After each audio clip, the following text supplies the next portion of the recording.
what do you want to do after you stop playing? Like, is this like more like, okay, you continue doing with like either Gamers Club, or you want to do it more like with merch or stores, with initiatives? What is like, if you had a magic wand, what do you see yourself in 10 years? That's the question, Jay. If you know the question, let me tell my wife too. Let me tell my parents. Let me tell. So president Yeah, of yeah, Brazil? right now, I don't really have the complete answer for that.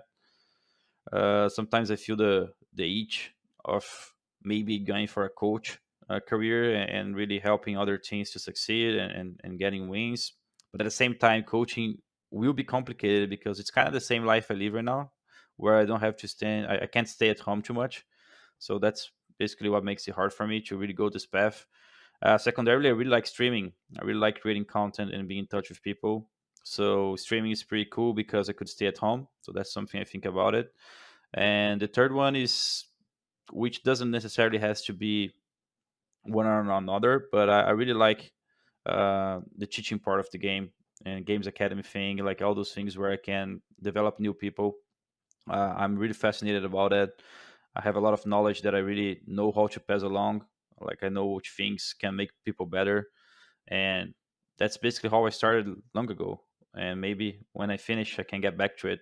I will see. Right now, I don't have anything shaped towards this direction, mainly because Gamers Club is being sold a couple years ago during the MyBR time to the MyBR group. So I'm no longer connected to Games Club and Games Academy in that way, even though I'm still friends with most of the people who works there, even Yuri, who is their CEO. Um, I don't know. I have to find a path to keep transmitting knowledge, I guess, in a way. I will see what happens later. But you can tell me what do you do in my if you were myself, Jay. I will appreciate some tips. So I think for me, look, we actually have a lot of conversations like that because, for example, we created this monkey business show, okay, and I wanted to make it live everywhere and to go to every tournament. And Johan was like, "That's amazing, but if I were to go tournament to tournament, I'd rather just play, you know." So I don't want a live that makes me Exactly. Yeah. put on a plane 300 days out of a year. Like, I've never wanted to do that. Or, oh, do you want to be a caster? It's like, not really, because I don't want to travel either, you know. So in a way, no live that will just make him just travel around the world. So with us, we've been a little bit selfish. It's like, okay, Johan, we'll put the Dota team in your house, literally, you know. So the Dota team lives with him, so he doesn't have to move, and If you they're can't go to the Dota team, make the Dota team comes to you, correct. right, Johan?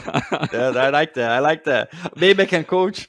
I mean, like you go somewhere, you make like you try to make like the better or the best bootcamp facility you could dream of yourself, and you're like, you can you can come here, or you don't, you don't have to, and people seem to come, and I don't know, we were not planning to bootcamp here, for example, for TI10 because we spent so much time, but then we end up in our bootcamp destination in Austria.